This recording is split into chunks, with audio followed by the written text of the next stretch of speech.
We're all a little depraved and debaucherous. Here is the king of podcasts. I was debating about if I wanted to go ahead and do the story tonight for the program, but man, it popped up on my For You page on TikTok today, and I was like, well, I got to talk about it. And I do not want to go ahead and jump on this artist, okay, and her music and what she's been doing this year, because I don't have anything bad to say about her.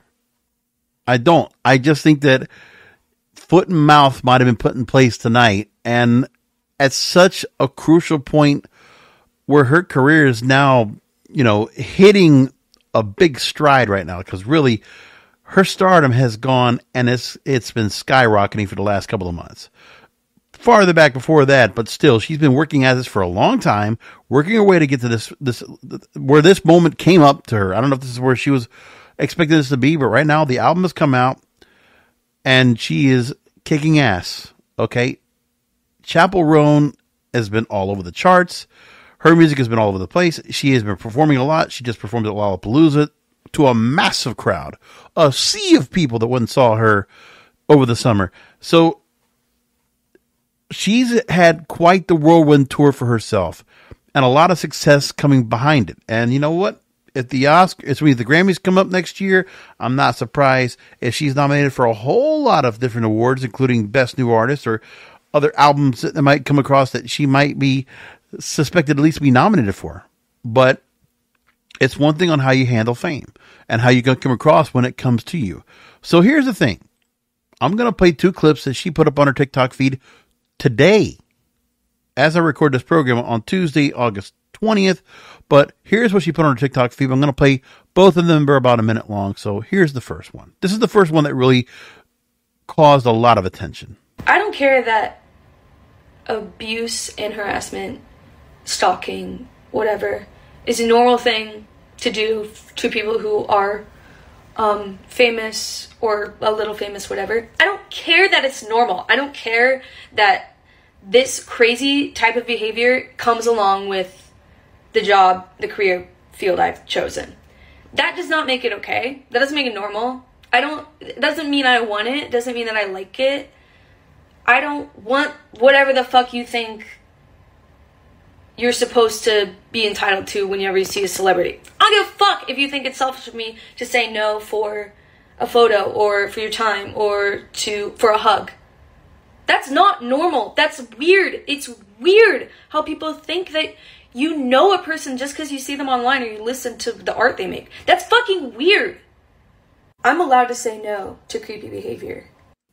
She makes the point, when you're getting up to this level of stardom like she is right now, I mean, let me just go ahead and just give the background on her so far. And of course, if you want to look at my description of the podcast, you can look at this for yourself. So right now, she has an album that released in 2023, but has just really popped up really, really big now. The Rise and Fall of a Midwest Princess. And it topped the Billboard Vinyl Albums chart. Number 2 in the Billboard 200. So she's right there. I think she was behind Taylor Swift in the Dead Poets Society. And number 1 album in Ireland, New Zealand, and the UK. And currently, her single "No Good Luck Babe" is the number 6 song on the Hot 100. I think it's the highest it's gone. And the UK has gone up to number 2. And just short of number 1 by either Sabrina Carpenter or Charlie XCX, taking that spot from where she could have been. But she's been really right there now. Currently, she's on a European tour. She'll be performing at the 2024 VMAs. Is that at the end of next month? It's in September, I believe so. September 10th or September 4th. I forget which date it is. Either which way, she's got a lot of things going right now, and she's a rising star. And she went on TikTok to vent with frustration to her fans who are invading her privacy. She feels discomfort. Now, here's the other clip of she also decided to go ahead and bring up and talk about. So let's go ahead and play that for you too. Here it is. I need you to answer questions. Just answer my questions for a second. If you saw a random woman on the street, would you yell at her from the car window? Would you harass her in public? Would you go up to a random lady and say, "Can I get a photo with you?" And she's like, "No, what the fuck?" And then you get mad at this random lady? Would you be offended if she says no to your time because she has her own time? Would you stalk her family? Would you follow her around? Would you try to dissect her life and bully her online? This is a lady you don't know. And she doesn't know you at all. Would you assume that she's a good person? Assume she's a bad person? Would you assume everything you read about her online is true? I'm a random bitch. You're a random bitch. Just think about that for a second, okay? Now, one of the things I got to make mention of is this. Is because her music, okay, it does not cater to guys like me. I know that for a fact. I'm not the demographic. That's okay. I still have heard quite a few of the songs that have charted because you're not going to get away from it. I mean, that's fine. Listen, I mean, I've heard Good Luck Babe, you know, HOTTOGO. I've heard all that. And the songs are fine. Listen, I got no problem with her. Her catalog is cool.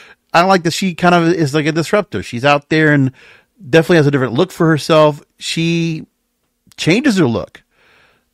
She's a young, pretty girl and, you know, doesn't mind to go ahead and just change your look, change your style, and just go out there and be expressive and enthusiastic and charismatic and bombastic and just, you know, belt out the hits. She's her performer. She's an entertainer. She's good at it.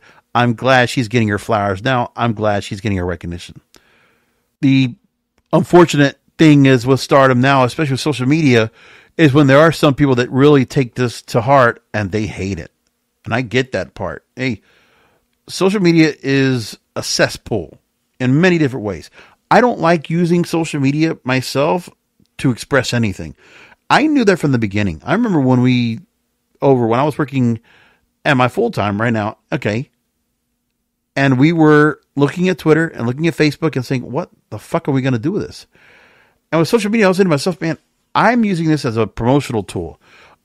Because I started seeing people that decided to go ahead and decide to, you know, this is the chance to be famous or somewhat micro famous. Maybe somewhat getting noticed by other people within, you know, high school circles or college circles or people that you know in their neighborhood or the community. And this is their chance to go and get some attention. And attention seeking, clout chasing, I don't subscribe to that. That's not what I want to do. And so for some people, this is obviously where influencers come from. They decided, well, we're going to go ahead and work on this and take it ourselves. I get it. But that's the part where I didn't care. Like, I already knew I'm not going to put myself out that super personal. Also be careful what I also say in terms of like some of the things I might put out there because it's a persona. I know that by using social media, I am putting out my public persona. And whatever is out there is going to be perceived as my public persona. For her, it wasn't like she's put anything out there herself, you know, aside from the fact that, you know, it's her music and her catalog and how she is as a character, because I think she's playing a character out there when she's performing, and the music and her content is very risque. And the reason I brought her up on the show is because her content is quite depraved and debaucherous, and I'm all for it. Okay. I am not dismissing it. I am praising her. Okay. She's great. But I feel bad that this has come on to her. And the thing is, unfortunately, you know, I don't know what kind of a record deal she has right now and what kind of money can be put out where the record label, hey, when you got somebody that's becoming a starlet like this and is getting hot, security needs to come into play. Look, we've seen certain artists come in the last, you know, decade plus that have come out of the woodwork and become superstars overnight. Okay. I think of Olivia Rodrigo 3-4 years ago. I mean, just all of a sudden, just white hot album comes out, Guts, and it's like boom, and there you go. She's off and running. Billie Eilish, the same thing. It's just you see these certain artists that come up as part of this new crop of pop stars, and when you see all of a sudden here just come up from the woodwork, I mean, how do you handle it? How do you prepare for it? I mean, that's the part you got to ask yourself. But for her to be upset about, yeah, she doesn't want to do autographs. The thing is that I think part of it for her has to be, I would imagine, you're not used to that kind of stuff. That stuff just happens. Like you weren't used to this 6 months ago, a year ago. You know, the album came out. Like there were not as many people that know you now or now follow you, and you have millions upon millions of followers across all various channels. I mean, and not just nationwide, worldwide recognition where you got hundreds of thousands of people, mostly women, I would imagine, that are out there to go ahead and follow along. Plus, the music that she puts out there, could be construed more towards a more alternative audience. She's not the mainstream type of audience. I mean, she definitely, I've definitely heard where people will say that she definitely plays towards the gay and lesbian community in terms of her content. Nothing wrong with that. But it's like, for some people, when you want to get attached to an artist and you become obsessed, you get fantasized. The fandom on that stuff has got to be wild and crazy. And when you are seeing yourself put out there on social media, a whole lot of things can be put out there about you that could be this misinformation, disinformation. A lot of the things we put out that you don't know what's going on, that people will say about you, that, of people that want to see you see your downfall. Obviously there are people that do not want to see somebody that's going to be doing well. So that's what happens here. So she came on here and put out a couple different posts, and it's unfortunate for her because now she did this, and she's got a lot of followers, 3.1 million followers right now on TikTok. And the views so far on what she has put out there has, I'm looking at some of her posts right now of just for either concert appearances or other things going on. And I'm like, oh, okay, 5 million, 8 million here and there. But she makes these personal comments online today. 9.2 million views and 7.7 million views so far. And I forget how long ago these were posted, but this was not that long ago. These are a day ago.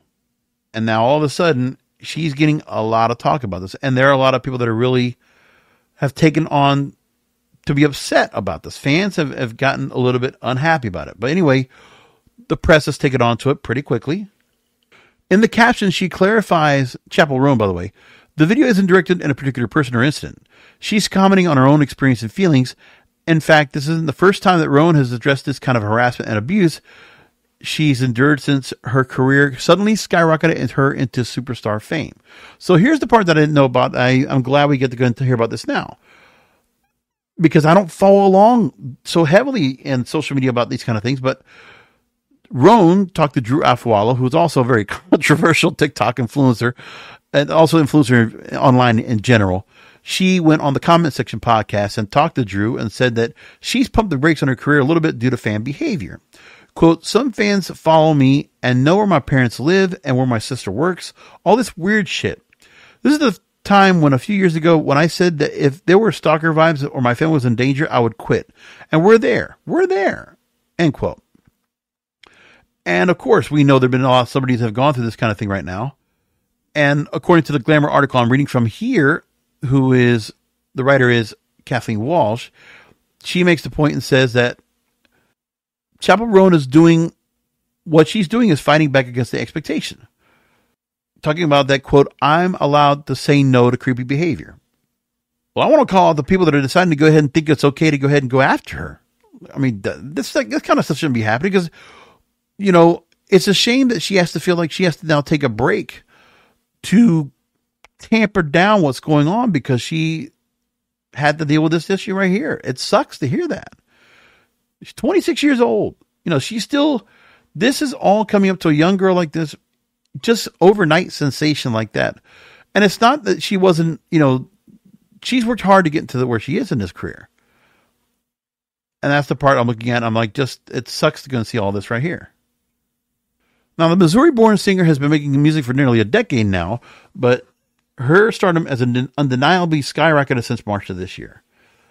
So she's opened for Olivia Rodrigo. Funny I say that. On her tour, performed at Coachella, released her single Good Luck Babe, and they had the biggest daytime set Lollapalooza has ever seen, and watched her nearly year-old album enter the top 10 of the Billboard 200, 40 million monthly listeners on Spotify. She's a big deal now. She's at the level. She is in the argument as one of the biggest pop stars right now today. Now, she's also been very candid to her audience on tour. So she's been very open about her meteoric rise to fame, how it's affected her and her mental life thus far. She tearfully spoke to her audience saying, quote, "I just want to be honest with the crowd. I feel a little off today because I think my career is really going fast and it's hard to keep up. I'm just being honest. I'm having a hard time today." We talked about her comments on the Drew Afwalo podcast, the comment section. And then the TikTok videos today. Really is the come up of all this. Newsweek also comes up about this and talks about it. Maggie Eckberg writes about it, and she turned off comments on her TikTok, and it did ignite a wave of discussion across other platforms. So one person asked on a recent Instagram post of hers, quote, "If you don't want to be noticed or approached in public or be cool to your fans, why don't you do something else with your life?" Question mark. Another on X countered also and said, "Fame, quote, doesn't make abuse or harassment acceptable. It's time people learn that basic respect doesn't just disappear just because someone's in the public eye." But unfortunately, this is where, if she was already starting to feel this and it was taking a toll on her mental health, where's the support system around her? I'm not talking about family. I'm talking about the record label. I'm talking about the handlers around this star and why she was allowed to go ahead and be subjected to being caught up in some shit, man. Like, to have stalkers, to have all these other types of things going on. Listen, we hear about all these other artists that have stalkers and things like that all the time. Now, Sabrina Carpenter just had a stalker to just deal with. Taylor Swift has had plenty of those. But there's people around them to protect, who is the star here and make sure this kind of stuff doesn't happen. And it's not like she goes on to social media to basically go ahead and start bashing the fans. This is like rare for her. But she's very open with her fans. And, I got no problem with her saying the fact that I shouldn't say anything because it doesn't matter what my point is, but there's no problem with her kind of making the point and saying that's what she did. It's just going to feel standoffish because of the fact that she doesn't want to go ahead and, convolute with the fans in the way that most fans would want her to go. Like the fandom, obviously when you get to that point, a lot of fans they want to be able to get closer to her, especially when she's still new to this, where they think there's a chance to go and get closer to her. But I guess they don't because they feel like, well, there's no chance of that. But either which way. So right now she is touring in Europe and she'll be at the 2024 VMAs MTV Video Music Awards September 10th. Then do another brief European run, and then a string of U.S. shows. So, I see this, and I'm just like, man, it's just a shame to go and see that she hits this part. Now, the other thing, too, is that, it's also like, what is it that has been said about her that if you try to look up what's going on with Chappell Roan and what her career has been made of and what people have said about her, like in the stories that she's getting right now in the headlines and what they say on a regular point. That's the other part people got to go look at as well. And where they go ahead and, people are going to get upset. But again, this is a day ago. And besides what she was getting here,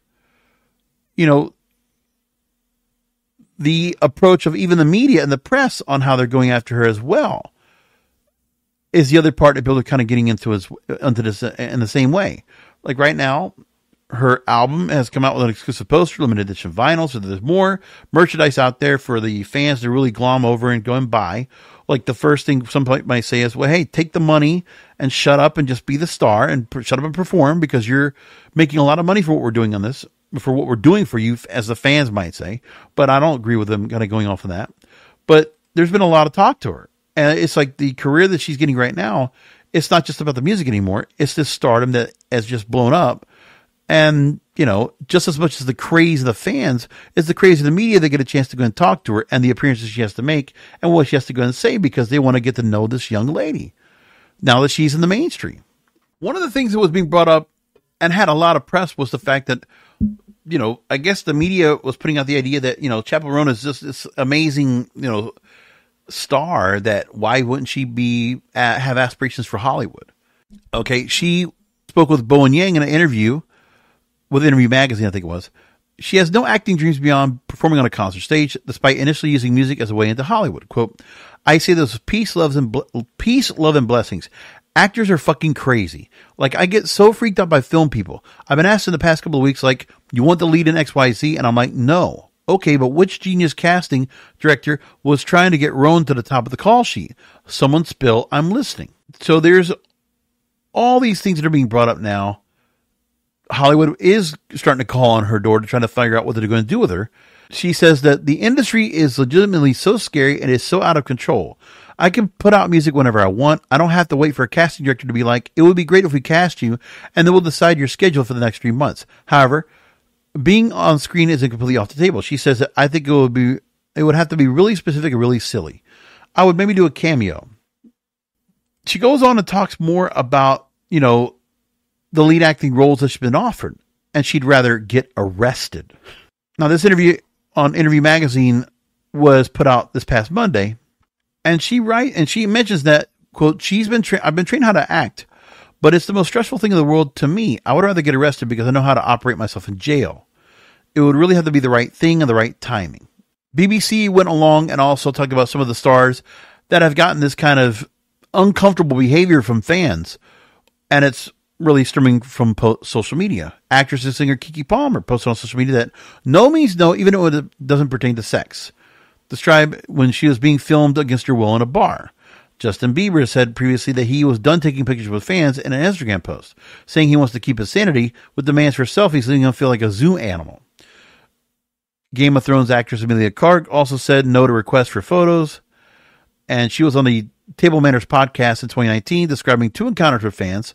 One woke her on a plane to ask for a selfie, and another asked her for a photo while she was crying and having a panic attack in an airport. At the time, Emilia said she prefers instead to sign something. When you do that, you have to have an interaction with that person as opposed to someone just going, give us a selfie, goodbye. Then you have a chat. You're actually having a truthful human thing. And then BBC decides to go ahead and analyze the psychological behavior of Chappell Roan by saying that this is a parasocial relationship she's looking for. What Chappell has with her fans. They talked to director Veronica LaMarche, a social psychologist and relationships researcher at the University of Essex. A one-sided relationship, she calls this. And she told BBC Newsbeat, we often turn to celebrities and, quote, feel like they can help us fulfill our emotional needs, even more perhaps than our real friends. It can become dangerous when we don't set healthy boundaries in terms of those expectations. When a chance comes to cross paths in real life, you're imagining that when you meet them, they're going to be your best friend. They're going to be like you as much as you like them. But the reality is this celebrity you've been projecting onto doesn't have any idea who you are. So for them, it can be really destabilizing because they feel like you're being too familiar with them. Parasocial relationships are nothing new, but social media means we have a constant sense of interaction. If you have favorite celebrity posts on Instagram and you comment on those pictures, it really feels like you're having a two-sided conversation, but at the end of the day, it's still one-sided. A lot of fans might be feeling hurt or disappointed by what Chappell Roan has come out to say. It's natural because this is someone we admire telling us we're doing something wrong, and that feels rejecting and hurtful. But also it's important to be mindful of the healthy boundaries these people are trying to set for themselves. Now, there are some that are praising what she is saying right now on TikTok. One person they talked to was a 20-year-old from Birmingham, a lady named Leah. BBC Newsbeat talked to and said, I honestly praise her for it. You have no idea what they're going through or what it takes to be famous because stans put them on pedestals. We expect them to be perfect all the time. Olivia is 25 years old, lives in London. She told Newsbeat, quote, Chappell's gone from 0 to 100 incredibly quickly. It must be overwhelming. I can see why some fans think she's maybe a bit too forceful with it, but it's her life and she's vowed to feel passionate about protecting her safety and her boundaries. But then at the same time, BBC wants to go ahead and put out a story when she first started getting really popular back in April. She's the freaky fun pop star you need to know. And this is the part where, you know what, the media, the portrayal of who she is and what she says in her music also becomes something that's going to make her come across as almost like exhibition. It's almost very risque, controversial, sexual, and very approachable. Let's just put it like that. People are going to just think that whole thing. The album is full of outrageous lyrical twists and scorching hot melodies. It's also one of the horniest records in recent memory. She's being treated like a porn star in some ways. And some of you that are fans out there, you might not realize you're treating her like that. You're treating her like an object because you get the whole mystique, the mystery that's behind Chappell Roan. That is the character. That is what she's portraying in her album, in her music. In the album, she talks about having sex in the passenger seat of a car, streaks down the streets of New York, and makes out with her best friend, reasoning, quote, "We could go to hell, but we'll probably be fine." Now, she was brought up in the conservative city of Willard, Missouri, where she attended church 3 times a week and was taught that being gay was a sin. Now, here's the other part that comes across as well. She moved to L.A., signed a record deal before opening her eyes. She visited her first gay club, which happens to be the emphasis for Pink Pony Club, the song, a campy liberated disco anthem that became her calling card, or has become her calling card. And the singer isn't as promiscuous as her lyrics suggest. She's actually the alter ego of the much quieter and self-effacing Kaylee Amstutz, whose fragile heart is exposed on lachrymose ballads like Kaleidoscope in California. So she describes Chappell as a larger-than-life drag queen version of myself, who allows her to be rebellious and risque. I couldn't be Chappell all the time. I'd be absolutely exhausted. Remember, she's playing a character. Chappell Roan is not who she is, and that's the biggest thing that's got to be put across. And you know what? Social media and the way that people can go ahead and really, express their stand and their fandom today makes it much more out of control on how people will actually handle fandom of somebody that they love. And like I said, this is the part where she says here. And then, things really started picking up for her. In a review of the album, Pitchfork's Olivia Horn described it as an uproarious pop project stitched with stories about discovering love, sex, and oneself in a new place. Buoyed by youthful vim and steely indifference to the bounds of good taste, Enemies' Hanny Milleria praised the funny, irresistible songwriting, but the sharp pop moments shine brighter than most of the weaker ballads that pad out the lengthy track list. And when you look at her story, you can just tell she kind of like just... this character just took off, but, she's much more grounded than you actually think. She talks about that it was never that I was too big for the town. I just felt like I didn't feel like myself there. I couldn't express myself the way I wanted to or how I talked to, and this is where she lives in her hometown and where she lived originally. I always felt like I was too much. When I go back nowadays, it's much more comfortable. It's more comfortable. I realize it's just a town and people just don't care as much as I thought they did. Started 14, 15 years old, starting to write music. And then she started putting cover songs on YouTube. That's how she got discovered. The Pink Pony Club song, she mentions the fact how she went to a club in West Hollywood. It was like heaven. Amazing to see all these people who are happy and confident in their bodies, wearing these risque things. The go-go dancers, I was enthralled. I couldn't stop watching them. I was like, I have to do that. I didn't become a go-go dancer, but I wrote a song about it. She wrote the song Naked in Manhattan. She said it was doing well on TikTok. Played it on her first headline show. Everything clicked. And she was asked how much of Kaylee is hiding inside a Chappell. She says about 30% Kaylee on the stage. I'm doing a song like Kaleidoscope, then I'm fully Kaylee. And does her persona allow her to do things she would be too shy to do in real life? Like I know she wrote about dating girls before you had a boy or girlfriend. She says, exactly. It's something I wanted so bad, but I didn't know how to make it real. The songs ended up being a manifestation. And then the song Good Luck Babe, which really steers the part about, queer relationships. She talks about it's a sort of a next era, as if there's a new album coming up on the way. She says, right now I'm just writing songs that I love and putting them out. And that with Good Luck Babe, it's a pop song with a sad element to it. And that's what she loves about it. It's very common in queer relationships, she says, when someone is still coming to terms with their queerness, that they'll kiss 100 boys to stop the feeling, as the song says, but you can't escape fate. The song's a little bit about myself and a little bit of the girls of my past who tell me I don't think I'm queer. And it's like, sure, okay, your time will come. As I said, I never really took a lot of time to go and pay attention to follow along with what her career is all about. But from so far, what I learned about her, she seems cool as hell, man.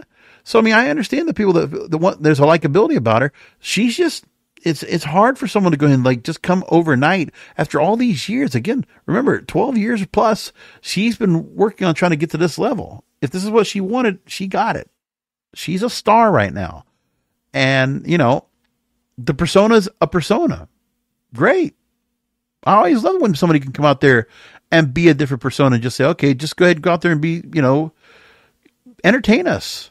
Let's bring something out that it's creative and just having fun out there and puts out some great music. And you know what? It's good music. It's, quite a bit uplifting. And there's also some sentimental stuff. There's for everybody. And she's got an audience. And a lot of people are going to go and see her shows. And she's getting viral as hell. That's great for her. So I got nothing bad to say.